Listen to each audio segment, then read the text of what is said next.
always remember that when you're going through hurt that's causing you to pray and say, oh God, I need your help, always remember there are other people on your team, on the sidelines of your life, that can benefit from the way God blesses your life and answers your prayers. Find out how on today's episode. Welcome to Everyday Truth with Kurt Skelly. We believe the Bible is true and relevant to everyone, everywhere, every day. If today's conversation is a help to you, take a moment to leave a review or share it with a friend. Thanks for listening. Now, let's join Kurt for today's episode. Hey friends, welcome back to my hotel room here in Nakhon Sawan, Thailand. And we are in Psalm 35, as you well know by now. And we're finishing today this psalm, this imprecatory psalm. David is being maligned by his enemy. And the persecution that he's facing in Psalm 35, yes, there are certainly segments of this psalm where it indicates that David is, his physical life is in danger. But so much of what he describes as persecution is their deceptiveness and their mockery and their hypocrisy. And I think at least as American Christians, those are kind of the things that we deal with more often. We don't deal with so much physical persecution as much as maybe Christians do in other places in the world, ironically, even here in Thailand. But we do face sometimes the kind of persecution of mockery and isolation and those kinds of things. And David speaks of some of those things even today. So look at Psalm 35 and verse number 15, where David says, in mine adversity, they rejoiced. So in what my trouble that I was going through, they rejoiced. They were happy when I was low. They were happy when I was going through it. They loved the fact that I was hurting. Remember, this is in the context of David saying, yeah, but when they were hurting, I wasn't glad. I prayed for them. I fasted. I mourned. And yet when I was going through it, they were more than happy. Verse number 15 again, they gathered themselves together. Yea, the abjects, or the enemies, the attackers, gathered themselves together against me, and I knew it not. They did tear me and ceased not. No, my trouble was the one thing on which they agreed. It brought them together, and they came after me, even in ways that I wasn't expecting. I couldn't see. It was like an onslaught, an ambush would be a good word to use there. Verse 16, with hypocritical mockers in feasts. With hypocritical mockers in feasts, they gnashed upon me with their teeth. What a statement. Hypocritical mockers in feasts. So David is saying that, even in these social settings, like a feast, they were mocking me. They were against me. They used the social setting simply as a guide, as a camouflage for their evil intentions. And I think that this indeed did happen to David. Remember, it talks about him sitting at Saul's table. And yet here he is at Saul's table, ostensibly an important member of Saul's court, ostensibly somebody whom Saul believes in. I mean, he's there to offer advice, and yet really he's somebody whom Saul hates, against whom he has expressed envy, that he's going to throw a javelin at. And so he's hiding his anger and his hatred of David behind the pretension of a social setting. Speaking well of somebody on social media and acting like, and yet really trying to backstab. Does that sound familiar? Look at verse number 17. Lord, David says, how long wilt thou look on? Lord, are you seeing this? Lord, are you just going to remain a spectator? Lord, I know that you can see everything. I know that you can look down and see everything that's going on. When are you going to act upon this? Rescue my soul from their destructions. And my darling, that would be an old English way of saying my life, my soul, my darling, from the lions. Lord, how long? And we've seen that reiterated now, haven't we, in these first 35 Psalms that we've studied. How long? So often our prayers revolve around timing. Lord, I want this cared for right now. Lord, when are you going to do something? Why? Because our sense of timing is so different than his. And we can get that impatience, can't we? And David here is expressing that. Verse number 18, I will give thee thanks in the great congregation. I will praise thee among much people. I find David constantly going back and forth between his present distress and yet his future promise to the Lord. Have we seen that now for the past couple of days? His present distress, I'm going through it. And these people deserve to be punished. And Lord, bring upon them that which they have intended upon me. And Lord, I'm going to joy in you. I'm going to praise you. I'm going to tell people what you've done. Sometimes we'll say things like this when we pray. We'll say, and Lord, when you answer this prayer, we'll be sure to give you the honor and the glory. But sometimes I think we just say that. They're just words that we say. But with David, these were not just words that he said. I mean, this was the intention of his heart. Lord, I want to talk about what you do. I'm praying, I'm asking, I'm expecting. But Lord, I'm also promising. And I'm telling you, Lord, would you do this? And I'll be sure to tell everyone, everywhere, what you have done to give you truly the honor and the glory. I wonder, even right now in your life, is there something that you have prayed for that God has answered, but you've not been overt in the way you've told people about that? That telling people about the blessings of God, telling people what God has done. We tell God that we want him to get the glory. We tell God that we're going to trumpet his praises to others and talk about all his wonderful deeds. But then when God does those things, I think sometimes we're amazingly silent. And David's making this really sincere promise to the Lord about the praise that he wants to render to God. He says, let not them that are mine enemies wrongfully rejoice over me. Neither let them wink with the eye. That would be to be deceptive, that hate me without a cause. Lord, don't let this continue. Lord, do something that I might take that victory and trumpet your praise to others. Look at verse number 20. They speak not peace. They devise deceitful matters against them that are quiet in the land. Now, this is a really interesting shift in David's prayer, because up until verse number 20, it seems as if David has been arguing just his case.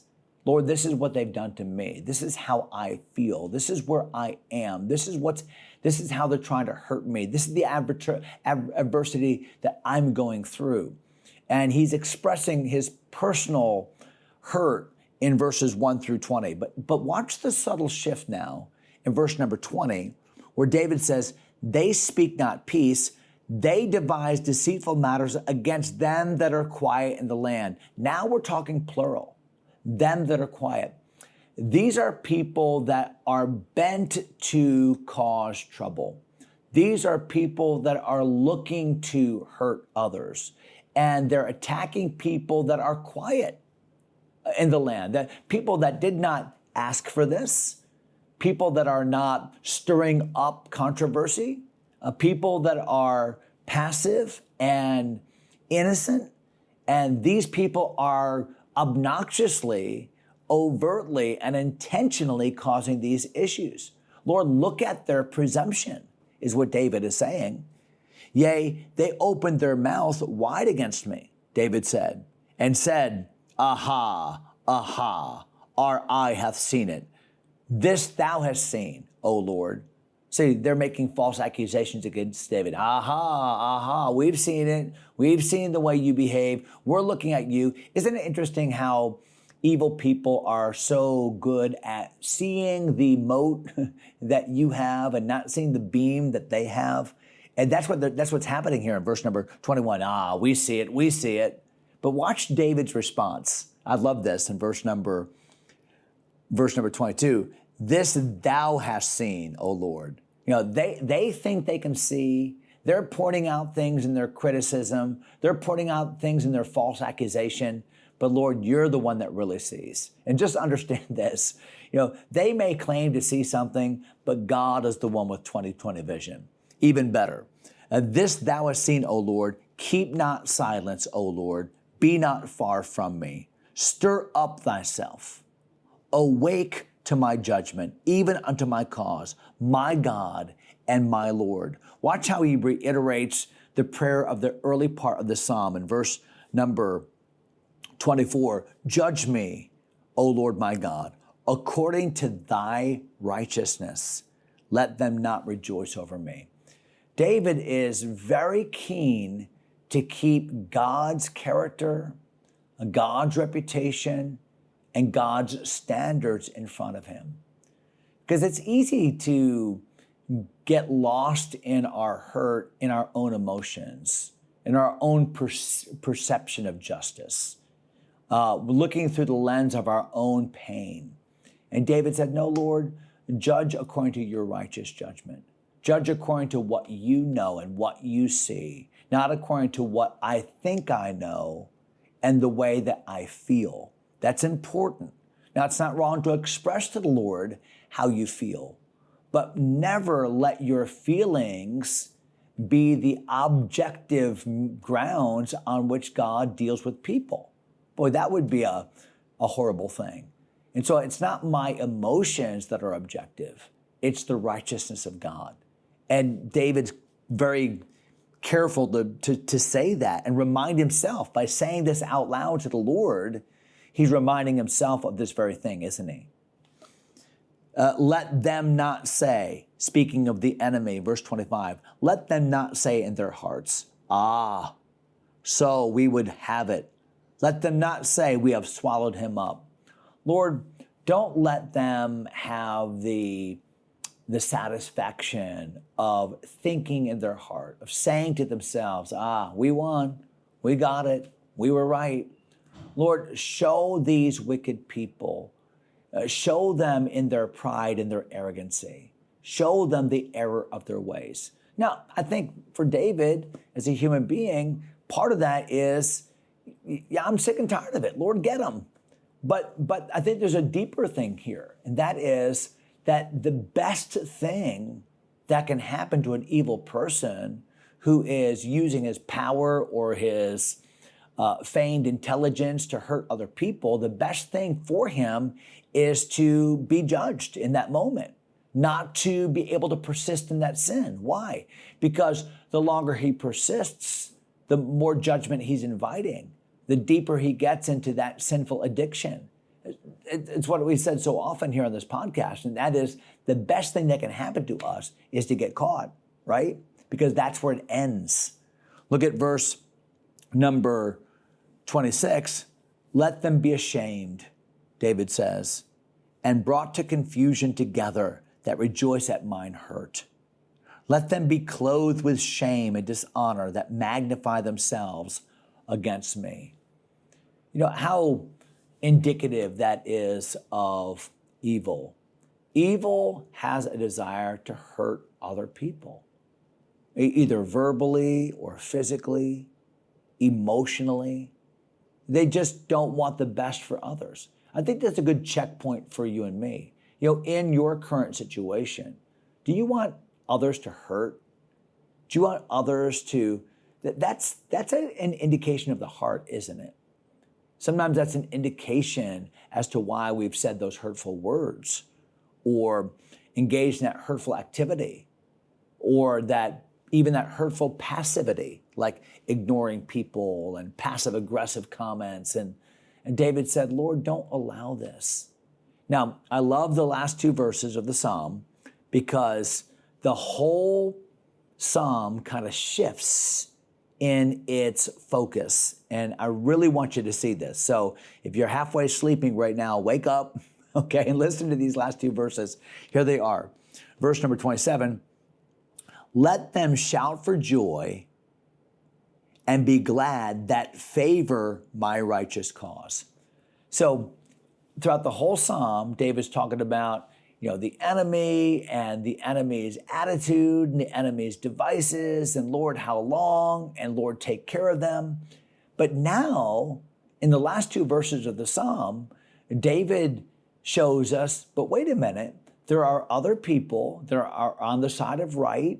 There are other people that are on the side of righteousness that are on my side, says David, and can share in the victory for which I'm praying.